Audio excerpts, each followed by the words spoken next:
yang sudah ini setor apa yang revisi? Lu disetorkan dulu di sana. Revisinya nanti. Setor dulu revisinya. Ya. Revisinya nanti. Jangan pikirkan revisi dulu. Nanti saya revisi itu setelah UTS. Ya. Setelah UTS nanti saya revisi. Ini selesaikan dulu step by stepnya ya. Nah, step selanjutnya nanti latar belakang. Disampaikan di grup bagi yang nggak masuk latar belakang. Ya, minggu depan itu sampai latar belakang. Pendahuluan itu loh. Ya, Pak. Ya. Step-stepnya jelas. Nanti kalau selesai sebelum habis pertemuan belum sudah selesai tulisannya lah itu mari kita revisi. Ya. Belum jadi terus direvisi gak jadi-jadi rek nanti. Ya, jangan. Jangan ya. Itu kalau untuk awal-awal itu nggak baik. Jadi dulu sudah jadi nanti kita revisi. Ada yang kita sampaikan? Cukup? Oke. Dosen nyentri. Bismillahirrahmanirrahim. Assalamualaikum warahmatullahi wabarakatuh. Bagaimana kabarnya hari ini? Alhamdulillah, luar biasa.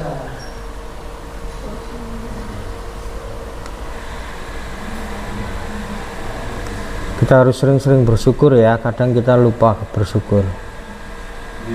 Kadang ya. Tapi kayaknya sering ya. Kadang kita keliru soalnya. Sering kali keliru.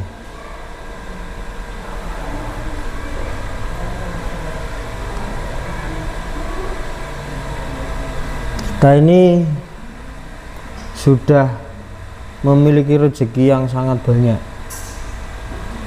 Kita bisa bernafas, itu kaya ya. Kadang itu terbolak-balik ya. Rezeki yang paling besar itu adalah kita sehat, itu rezeki paling besar. Kadang kita keliru, kerap kali keliru ya. Di situ. Kalau kalian pernah menjaga saudara yang kesulitan bernafas gitu ya, beli oksigen ya. Oksigen kecil itu loh, yang kecil paling kecil itu 500.000 ya. Dan kalian tidak membayar untuk bernafas ya.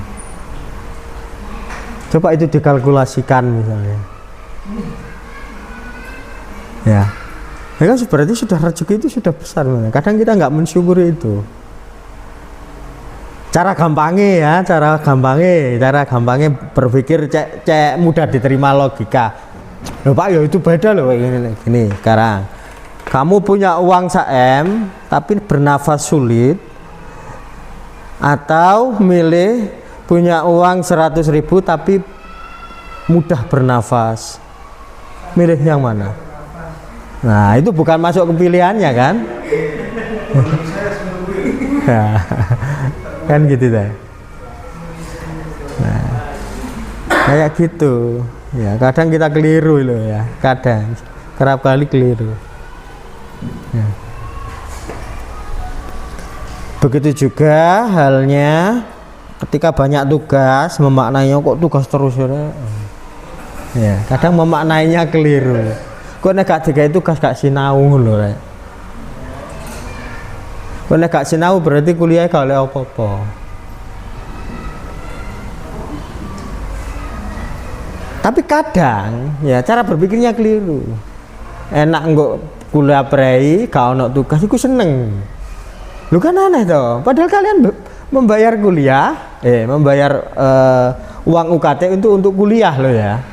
Bukan untuk selalu libur dan gak ada tugas. Lu kan aneh toh ya. Kadang kita itu aneh gitu. Makanya saya memberi tugas yang pasti setiap minggu. Fungsinya ya agar kita yang keliru-keliru itu kembali lagi itu Rek.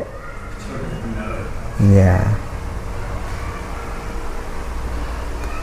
Di Islam kan juga gitu toh, kita lengah gitu ya, sering lengah.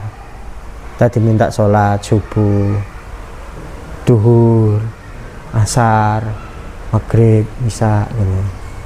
Biar kita nggak lengah gitu loh. Imannya itu biar nggak lengah.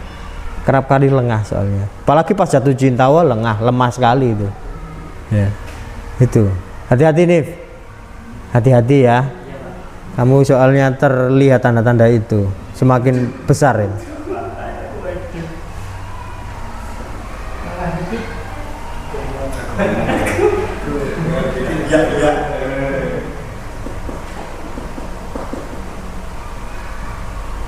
Oke, kita mulai untuk sosiologi sastra. Sebelum menuju ke abstraknya, maka saya perlu menyampaikan sedikit aja, nggak perlu banyak-banyak, sedikit, biar kalian memahami konsep kerangka kerja.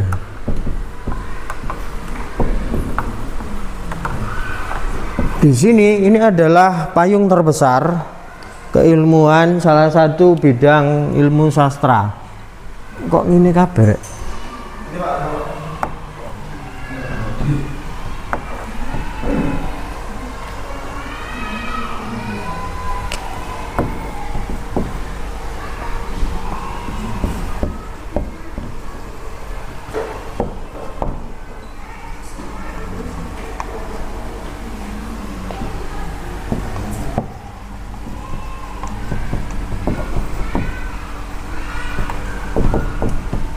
Yang terakhir penerbit ya.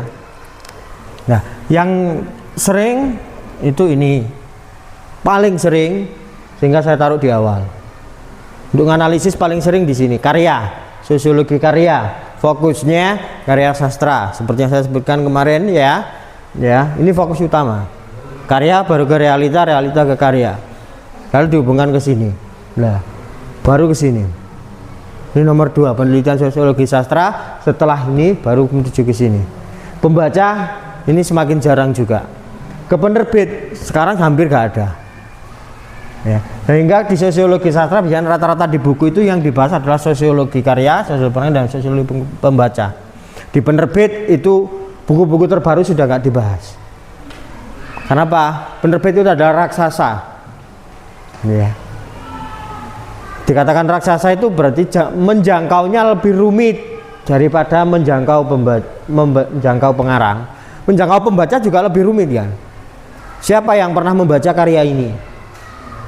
Nah, proses mencari itu kan sudah rumit. Tetapi karena manusia itu adalah insan kreatif, ya, catatannya di situ, manusia insan kreatif. Mau penelitian tentang karyanya, katakan Tereli, manusia insan kreatif, dia beli buku 1, mau nggak jadi narasumber saya? Mau, DKI buku nih suruh baca. Ya, itu yang terbaru terjadi seperti itu sudah nggak otentik, karena beliau orang yang diminta membaca itu sudah gak niat dari awal, nothing tulus. Ya, kadang nanti merasa terpaksa. Terus dia nggak menemukan kenikmatannya, juga nggak dapat apa-apa. Ketika diwawancarai ya hasilnya sedikit.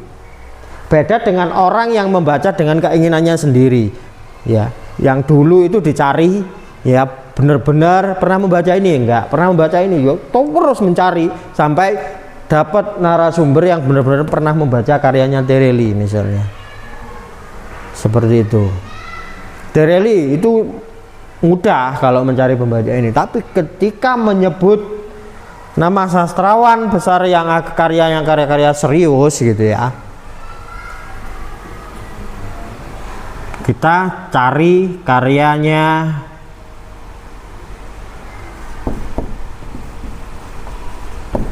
dia menemui orang 100, mungkin sing bisa nggak ada yang membaca sama sekali, karena orang serius, karya-karya serius jarang menemukan pembaca. Ya, maksudnya karena karyanya serius. Ya, orang yang serius itu kan bosenin toh. Ada siapa yang teman-temanmu di kelas itu yang serius ngono model? Siapa? Ada? Gak ono. Berarti kono sing serius belas kelas. Astagfirullahaladzim. Oh iya.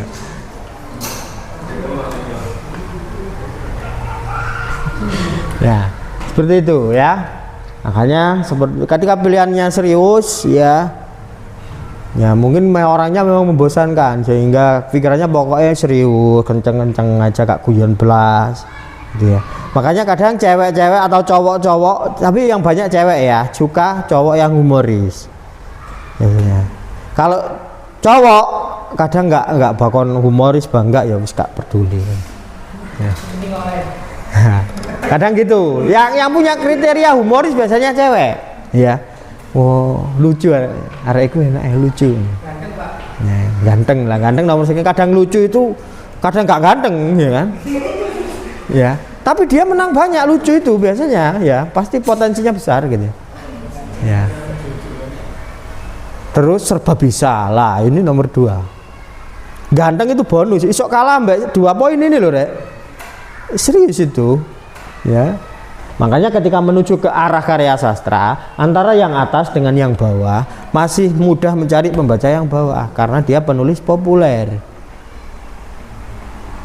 Ngomong artis lah, artis itu kan orang yang bergelut di bidang seni, art, ya artis. Ya, cuma artis itu melekatnya kan ke yang populer, pemain layar lebar, pemain sinetron, gitu ya. Sebut artis. Padahal artis itu untuk seluruh seniman itu artis namanya. Nah, tapi kan mengarahnya ke populer. Ada yang tahu Marsyanda? Tahu, gitu ya. Tahu kan? Nah, ada yang tahu Didi Petet? Tahu. Karena Didi Petet bisa masuk ke 2 sisi. Ke serius juga ke populer.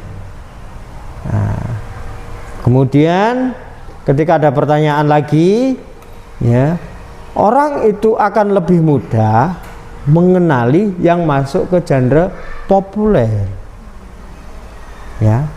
Jadi seperti itu. Kemudian ada saya tanya lagi, ada yang tahu Didi Ninitowo? Penari lah. Kan banyak yang nggak tahu, yang tahu cuma 1. Nah itu ketika kita ngomong sedikit ke yang serius. Kok tahu kamu kalau itu benar ya?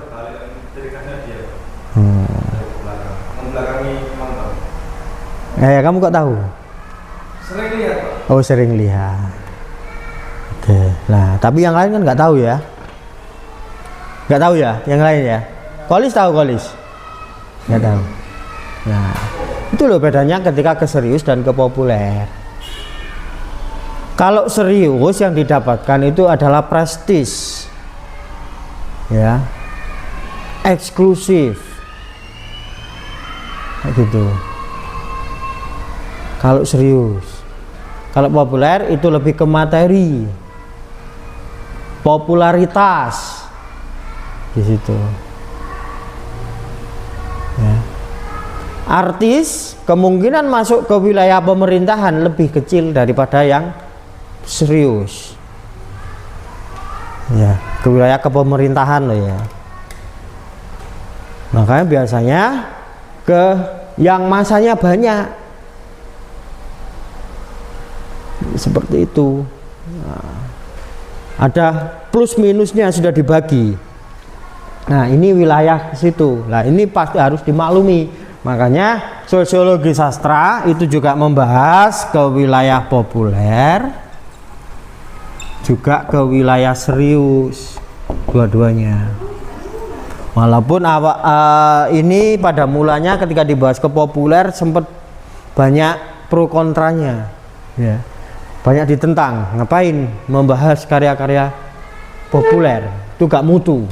Karena ketika penelitian, yang namanya penelitian itu kan yang ke serius, yang lebih bergengsi gitu ya. Kalau di kota, ya, anak orang kaya nonton konser K-pop biasa, tapi anak orang kaya ketika dia menonton pertunjukannya teater koma, keren, prestis, ya, ada prestis yang bisa dibanggakan, ya. Kencan bagi anak ibu kota itu sudah nggak keren ketika diajak ke bioskop, B aja. Tapi kalau di kampung kayak kita di Mojokerto gini diajak ke bioskop keren kan? Wih, diajak kencan nonton nang bioskop keren. Tapi kalau di kota besar itu sudah gak keren. Kencan diajak ke pameran lukisan itu keren. Itu di kota-kota besar. Karena apa? Karena itu jarang. Ya, cari yang semakin jarang itu akan semakin keren di kota. Yang sudah banyak ditemui nggak keren. Nah, kalau di kampung kan berbeda terbalik toh. Berbeda terbalik. Nah, yang populer-populer yang belum pernah ada. Nah, Mojokerto kan lumayan keren, ada bioskop. Dulu kan nggak ada juga. Dulu pergi ke Jombang. Dulu. Jombang masih bertahan, tapi sekarang mungkin sudah hilang ya. Siapa rumahnya Jombang? Lu kamu ikut Jombang, nggak ikut Trawulan dah? Kayak musian, Pak. Oh, musian Jombang. Berarti pernah nonton bioskop di Jombang? Enggak pernah. Nggak pernah. Nggak tahu ya? Tahu. Oh, tahu. Nah, kalau tahu berarti kan ya sudah ada yang tahu gitu. Tapi kan nggak menarik. Itu sudah lama. Bioskop lama, tapi dulu keren karena di Mojokerto nggak ada. Nonton bioskop ke Jombang keren. Padahal sampai di sana ternyata banyak tikusnya.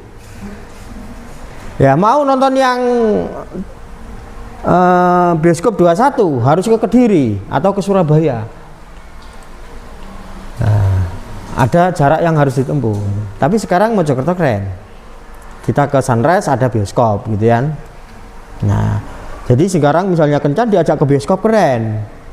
Ya, itu masih terjadi proses tumpang tindih.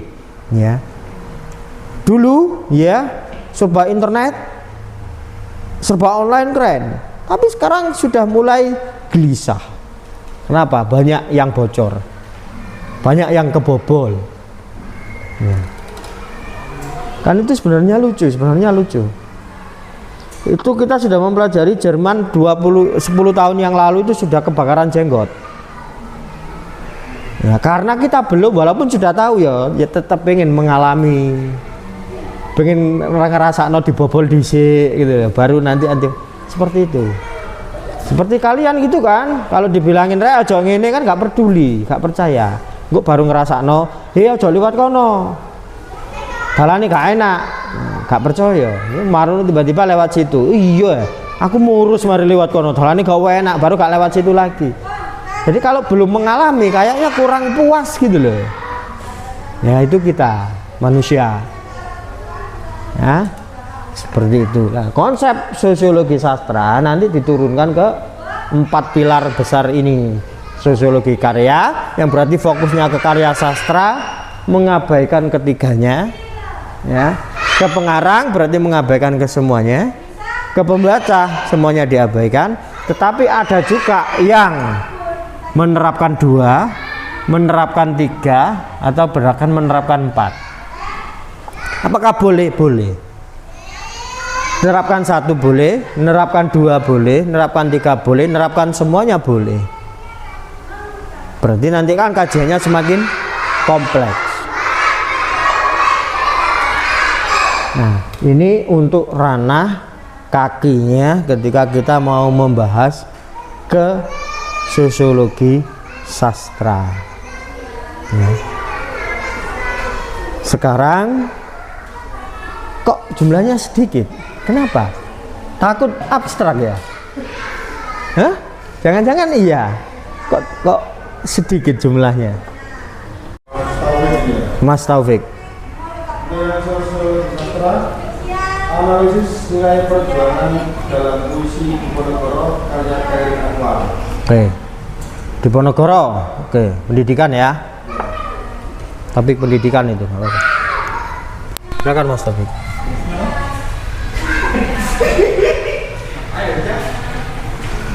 Abstrak yang dibaca. Abstrak, tidak jelas. Duduk aja, duduk. Nanti capek kalau berdiri ya.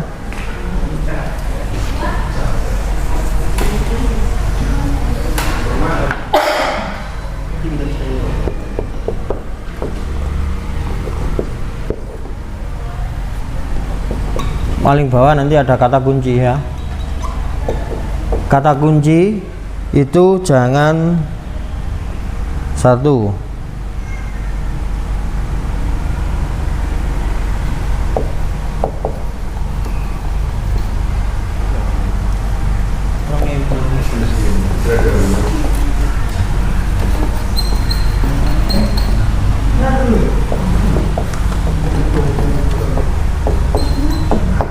biar maksimal. Ya. Ketika kita menulis kata kunci, jangan kata itu yang dimasukkan sudah ada di judul. Jangan ada di abstrak, berarti ada di sini. Ya. Dan yang terakhir, jangan ada di isinya nanti. Ini yang perlu difahami. Sehingga kata kunci itu lebih maksimal. Gak apa-apa itu ditulis dulu, nanti direvisinya belakangan. Ya. Jangan direvisi sekarang kok gak dadi-dadi. Ya. Ini saya sampaikan karena apa? Ketika kamu nanti tetap fokus dan ingin mengajar, ya, sudah punya akun Google Scholar. Sudah semua ya. Yang belum segera dibuka. Ya, itu adalah portofolio akademik kalian. Buka sekarang. Kalau nanti kalian menjadi guru, lah apa mana Mas Wafa sudah guru. Ya. Sangat-sangat butuh nanti kalau kamu ngurus apa namanya itu? Sertifikasi. Ya, BPG apapun itu, semua yang terkait dengan mengajar, lah di situ nanti butuh. Ya. Buka Google Scholar akunmu ya, pakai emailmu itu. Ya.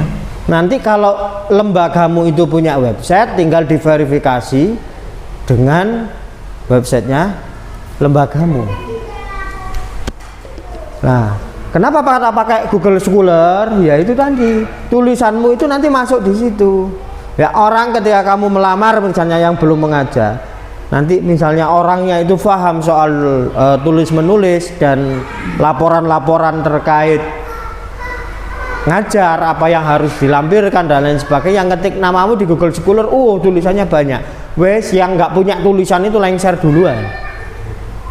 Karena kalian punya portofolio, ini nanti akan bisa membantu mengangkat nama sekolah, akreditasi sekolah, seperti itu. Jadi, karena kemarin kan sudah punya 2. Ya sudah punya buku juga. Yang buku nanti diupload manual. Jadi upload judulnya kan ada nanti ketik di paling pojok sini. Ya ini ada otomatis ada manual yang pojok kiri. Ya itu buka. Kalau sudah punya itu dibuka yang pojok kiri itu entry manual. Ya buku-buku kalian yang pernah terbit. Ya misalnya atau tugas-tugas pelatihan gitu ya. Tapi di situ hanya memuat buku sama artikel aja. Yang lain-lain belum bisa. Nah, itu langsung di entry saja, dimasukkan di sini. Kalau kalian nanti ngajar sangat-sangat berfungsi. Jadi tugas kuliah ternyata bermanfaat. Dulu loh, Rek. Ya, jangan menganggap tugas kuliah hanya nanti menjadi tugas kuliah. Kenapa? Dosen-dosen kalian sudah mulai memahami bahwa di guru sekarang juga mulai ribet, tidak di dunia dosen saja yang ribet. Makanya kalian itu dibekali. Nanti itu ketika bertarung ya setidaknya itu sudah punya amunisi walaupun nggak pernah dipakai gitu loh ya. Oh ternyata tiba-tiba saya sudah punya AK-47 ya di tas saya, tapi dia nggak tahu kalau ada AK-47. Nah gitu loh maksudnya ya, dipersiapkan di situ. Ya. Next, kita masuk ke sini, kata kunci jangan ada itu. Ini perlu dicatat saja. Selanjutnya nanti ya dicek sambil direvisi. Ya. Nanti dicek sambil direvisi. Di screenshot ataupun kirim filenya ke PJ-nya. Nanti PJ mengirimkan ke saya seperti kemarin, jangan sampai setelah Jumatan. Pak, kalau yang nggak masuk gimana? Nggak ada alasan, masuk nggak masuk ya harus ngirim. Siap. Paham nih ya? Iya, Pak. Nah jadi gitu, masuk gak masuk harus tahu, makanya sampaikan apa-apa yang ini saya sampaikan di grupnya ya. Jadi di situ lengah sedikit berarti ya sudah nggak ada catatan untuk progres hari ini, nggak ada ya. Ya. Jadi kayak gitu, masuk gak masuk ya harus tetap dikerjakan progres, namanya progres mingguan. Oh saya nggak masuk lah, jaga anu progres yuk kok aja enak ya. Ya jangan lah ya, jangan ya. Di sini sudah dilanjutkan dulu Mas Taufik dulu, nanti akan saya sampaikan lagi selanjutnya. Hai Mas Taufik, dibaca.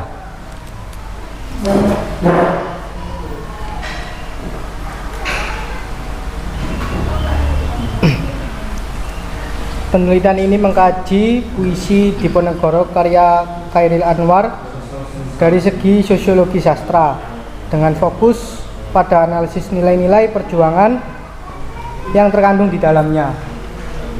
Puisi ini menggambarkan sosok Pangeran Diponegoro sebagai simbol perlawanan terhadap penjajah yang mencerminkan semangat perjuangan rakyat Indonesia pada masa kolonial. Melalui pendekatan sosiologi sastra, penelitian ini berusaha menghubungkan teks puisi dengan konteks sosial, politik, dan budaya pada saat puisi tersebut ditulis. Yakni masa pendudukan Jepang dan awal kemerdekaan Indonesia. Analisis ini juga memperhatikan bagaimana Chairil Anwar memanfaatkan sosok Diponegoro untuk menyampaikan pesan tentang keberanian, pengorbanan, dan keteguhan dalam melawan penindasan. Hasil penelitian ini menunjukkan puisi Diponegoro tidak hanya berfungsi sebagai ekspresi individual dari penulis, tapi juga sebagai bentuk representasi dari aspirasi kolektif masyarakat yang sedang berjuang untuk kemerdekaan. Udah, Pak. Kata kuncinya ada semua, Pak. Metode belum ada ya? Belum. Metode ya, harus ada metode, dimasukkan nanti metode. Ya, apa sih yang ada di sini? Jadi fokus. Berarti apa yang dibahas? Saya tadi itu latar belakang ya. Kemudian nanti tujuan, rumusan masalah, metode. Nah, di sini setelah rumusan masalah ada yang muncul, ada yang tidak. Metode itu juga kadang ada yang muncul, ada yang tidak. Ya, berdasarkan jurnal. Jadi setidaknya ada poin-poin ini di sini. Ya, fokus, tujuan, rumusan masalah dengan teori, kemudian ada metode. Nah, setelah itu ya ada hasil. Lupa belum ditulis kok sudah ada hasil di abstraknya ya. Namanya kita itu kan sudah ada praduga dulu. Ya, kita menduga-duga dulu hasilnya kayak gini. Itu ditulis dulu. Bagai pancingan ketika nanti kamu nulis. Ya. Ternyata ketika menganalisis nggak sama, ya direvisi. Oke, jadi gitu. Ya, hasil ya. Kemudian baru kata kunci. Nah, ini harus ada. Nah, jangan sampai lihat nanti batasnya masing-masing jurnal berbeda. Ada yang butuh 1000 ya. 1000 kata atau ada yang 400. Setelah itu beda-beda setiap jurnal. Itu nanti lihat template-nya ya. Ini menyesuaikan soal jumlah katanya, itu menyesuaikan jurnalnya. Yang jelas nanti kalau pembukanya seperti Mas Taufik ya, itu istilahnya itu ya sudah kalian laki-laki ya. Gitu aja. Terus untuk dicintai itu gimana? Kan beda dong. Caranya gimana? Ya harus ditampilkan bahwa kamu itu lucu, bahwa kamu itu gemesin, ya, bahwa itu kamu ganteng, gitu ya. Nah makanya jangan penelitian ini, nah itu kan biasa aja kan. Rata-rata jurnal sudah seperti itu, ya. Pembuka untuk kalimat, ya, pertama itu buat yang langsung menohok gitu loh, Rek. Kalimat pembuka itu, ya, dari kekuatan yang beda dengan tulisan-tulisan yang lain. Jadi langsung gak usah penelitian, rata-rata semua penelitian ini, ya, atau makalah ini atau tulisan ini, ya. Di misalnya teror kematian yang terjadi sejak tahun 2020 di Jombang. Nah, itu beda dengan penelitian ini. Nah, ini sehingga kalimat pertama sudah menarik reviewer. Ini strategi marketing. Ya. Kalau kalian menulis dengan yang bagus gitu ya. Kalau kalian bisa publikasi ke yang gratis terus dapat honor. Waalaikumsalam. Berarti harus nulis yang bagus. Ya. Kayak gitu. Kalau penelitian ini ya, yang berbayar itu pasti lolos. Ya.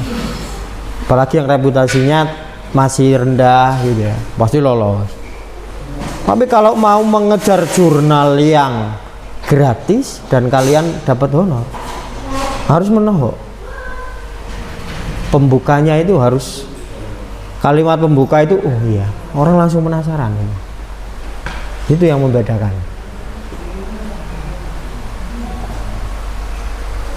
Makanya untuk kalimat-kalimat pembuka itu harap diperhatikan. Ya. Itu nanti bisa diabaikan, direvisi sambil berjalan. Oke. Next. Selanjutnya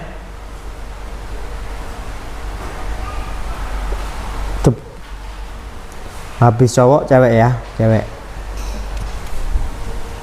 Siapa namamu? Dania. Oke, Dania. Apa judulnya? Judulnya Realitas Sosial pada Novel Fiksi 7 Manusia Harimau, Tinjauan Sosiologi Sastra. Oke. Judulnya umum. Ya. Abstrak. Penelitian ini bertujuan untuk menganalisis realitas sosial yang tercermin dalam novel 7 Manusia Harimau melalui pendekatan sosiologi sastra. Novel karya Motinggo Busse ini menggambarkan dinamika kehidupan masyarakat yang diliputi oleh mitos dan kepercayaan terhadap hal-hal gaib, khususnya mengenai legenda manusia harimau. Penelitian ini berfokus pada bagaimana struktur sosial, norma, dan nilai-nilai masyarakat direpresentasikan melalui karakter-karakter dan alur cerita dalam novel tersebut.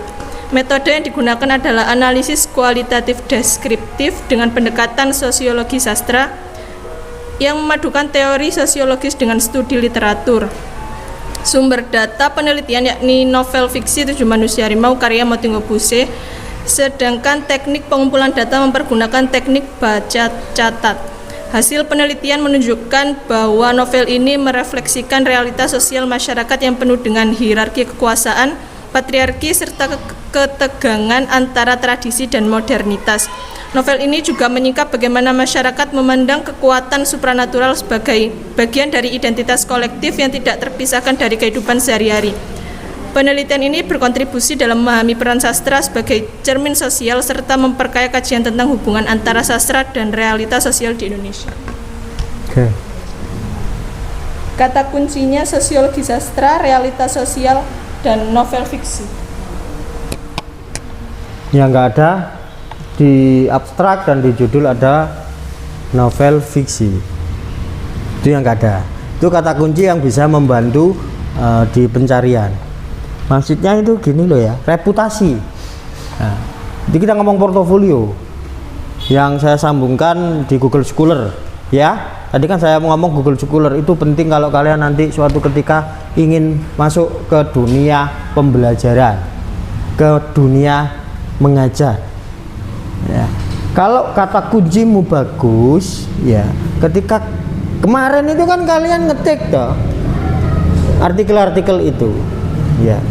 Kalau kata kuncinya berfungsi dengan baik, potensi muncul di beranda ketika kalian mencari itu lebih besar.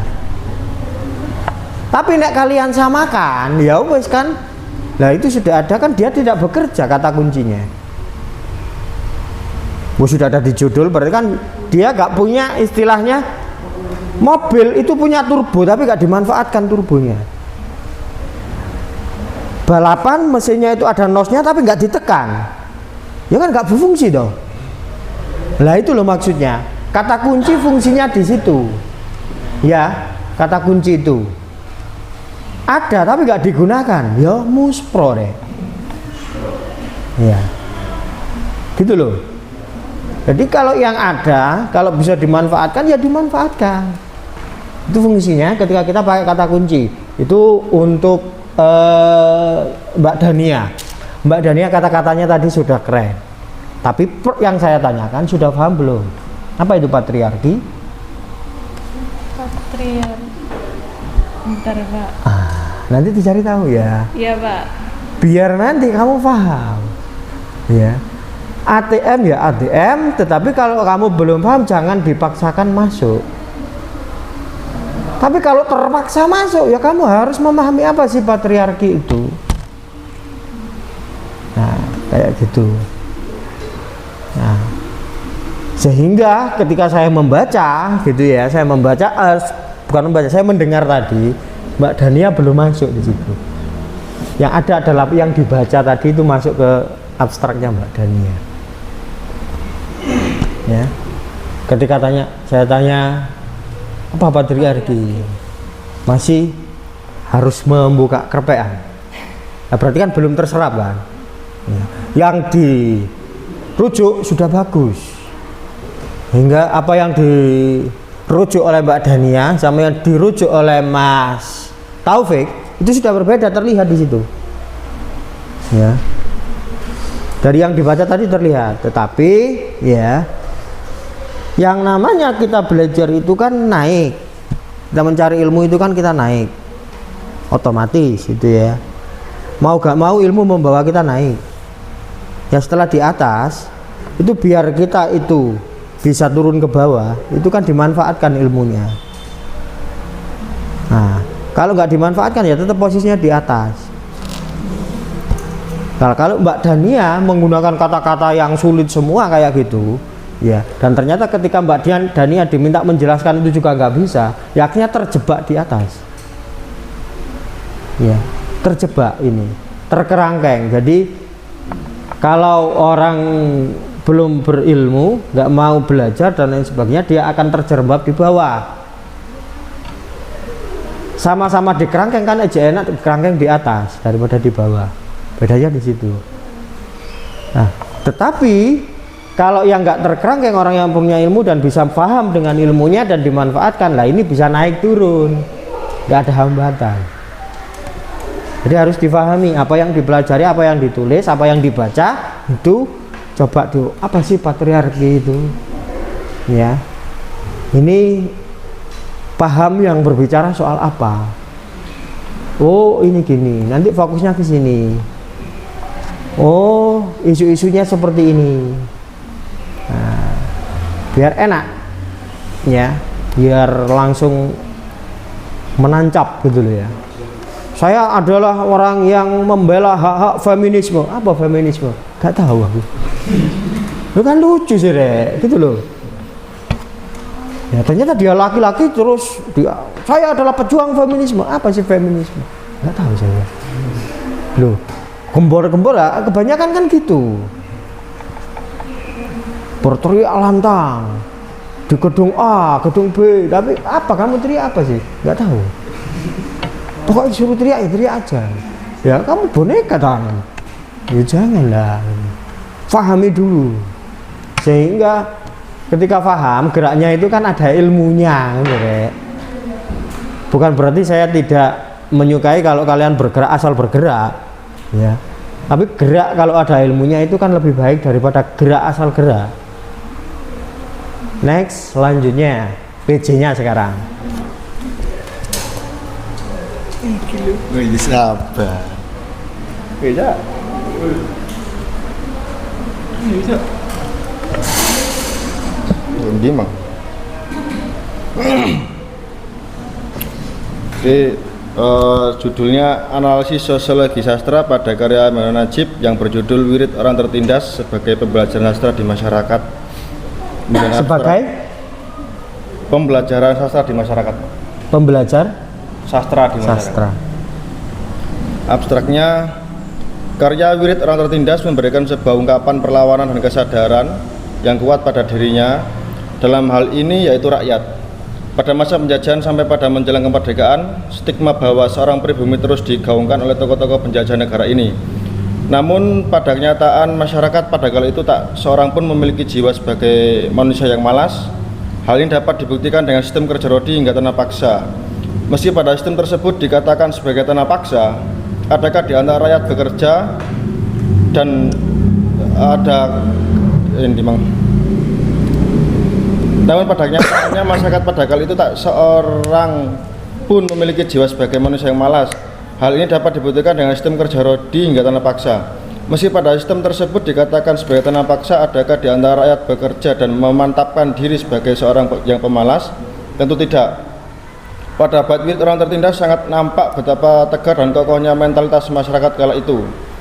Dengan kesadaran yang luar biasa tetap berpegang teguh pada iman sebagai penghambaan kepada Tuhan. Bahwa memang itulah zat yang mampu menjawab atas segala kesadaran dan kepasrahan mereka. Demikian ini bukanlah pesimistis, namun pencapaian sebuah keyakinan bahwa apa yang dialami dalam hidup ini tidak akan pernah terlepas pada segitiga cinta, yaitu hubungan antara hamba Allah dan Kanjeng Nabi Muhammad SAW. Sebagai hamba yang amatiran, sikap pasrah di tengah kesadaran itu bukan hal yang mudah. Melalui karya tersebut kita dapat mengambil benang merah sebagai jalan kesimpulan bahwa mayoritas bangsa ini adalah sebagai seorang pekerja keras. Sifat malas hanya sebagai kampanye hitam penjajah yang punya kepentingan. Ketegaran, kekuatan iman, dan keteguhan hati dalam menghadapi kehidupan menjadi kunci untuk menjawab persoalan hidup di dunia. Sebab selain kedamaian, ketenangan, kesejukan hati apalagi yang kita harapkan di dunia ini. Untuk kata kuncinya, 1. Sosiologi sastra, karya sastra, dan segitiga cinta. Semua kata kunci masih ada di abstrak tadi ya. Ya. Nah, itu nanti difikirkan, dikasih tanda merah sehingga nanti ingat kalau harus diperbaiki biar lebih maksimal, boosternya itu biar maksimal. Oke, itu dulu. Tadi metode belum ada ya, belum disebut metode, teori juga belum disebut ya. Dengan nanti sampean mau mengkaji ini dengan kacamata apa ya, memang ada jurnal yang tidak ada kerangka teoretis seperti itu, nggak ada metode, ada ya, ada ya. Nah itu saya hanya menyampaikan ya, itu tadi tidak ada itunya. Tapi kalau sasaran jurnalnya itu memang template-nya seperti itu, ya sudah dipertahankan seperti tadi begitu ya. Tapi ketika di jurnal yang mau dituju itu sudah ada template, ya kalian harus menyesuaikan template. Template itu bisa digarap setelah artikel jadi ya. Yang penting artikel jadi, oh template-nya yang mau saya tuju adalah seperti ini. Nah tinggal disesuaikan aja. Ya, yang nggak ada ini berarti nanti diblurkan, ya, atau dihapus. Karena kan jurnalnya nggak butuh. Kalau kita memaksa masuk, ya tetap tulisan kita nanti nggak dimuat. Kalau yang bereputasi, tapi kalau yang tidak bereputasi, asalkan karena kalau belum bereputasi. Ya, yang ngirim jarang, ada yang ngirim kemudian bayar ya kan, orangnya senang. Jadi semakin grade-nya semakin tinggi ya, kriterianya semakin banyak. Mengapa? Ya itu repot ya, seperti apapun itu semuanya. Misalnya bisnis, kalian bisnis ya, semakin terkenal kan harus dijaga kualitasnya, pelayanannya. Cacat titik ya sudah diviralkan sekarang ya kan gitu. Jadi menjadi orang terkenal, menjadi besar itu tidak mudah, banyak yang dipertimbangkan. Tapi kalau yang sasarannya jurnal yang masih belum terakreditasi, ya itu masih aman-aman saja. Nah, itu terkait dengan capaiannya nanti. Ya, kalian mau mencapai yang mana? Tapi seperti yang saya sampaikan di awal di kontrak kuliah, capai yang tinggi dulu. Kalau nggak nyampe akan turun di bawahnya. Tapi kalau kalian mau ngambil yang bawahnya ya tambah kak uman apa borek menurut. Bukan berarti kita tamak gitu ya, bukan. Karena kalau keilmuan semakin tinggi semakin bagus keilmuan. Makin tinggi reputasinya semakin banyak yang membaca. Ya. Karena kalau reputasinya biasa-biasa saja, yang membaca atau yang mencari jurnalnya kan juga jarang gitu loh. Itu terkait sosiologi sastra. Ada yang mau ditanyakan seputar teknis dan lain sebagainya? Ini tadi arahnya ini ke sini. Bapak yang lain belum presentasi, nanti diapresiasi drama selanjutnya. Ada yang ditanyakan sebelum untuk sosiologi sastra? Jadi nanti yang dari sektor apa yang Disetorkan dulu di sana. Revisinya nanti. Setor dulu revisinya. Ya, revisinya nanti, jangan pikirkan revisi dulu. Nanti saya revisi itu setelah UTS ya, setelah UTS nanti saya revisi. Ini selesaikan dulu step by stepnya ya. Nah, step selanjutnya nanti latar belakang disampaikan di grup bagi yang nggak masuk, latar belakang Ya, minggu depan itu sampai latar belakang. Pendahuluan itu loh. Ya, Pak. Ya. Step-stepnya jelas. Nanti kalau selesai sebelum habis pertemuan, belum UTS sudah selesai tulisannya lah, itu mari kita revisi. Ya. Belum jadi terus direvisi, gak jadi-jadi rek nanti. Ya, jangan ya. Itu kalau untuk awal-awal itu nggak baik. Jadi dulu, sudah jadi nanti kita revisi. Ada yang disampaikan? Cukup? Oke. Setelah ini ya. Oke, itu saja yang bisa saya sampaikan. Saya akhiri, wassalamualaikum warahmatullahi wabarakatuh. Waalaikumsalam warahmatullahi wabarakatuh. Jangan lupa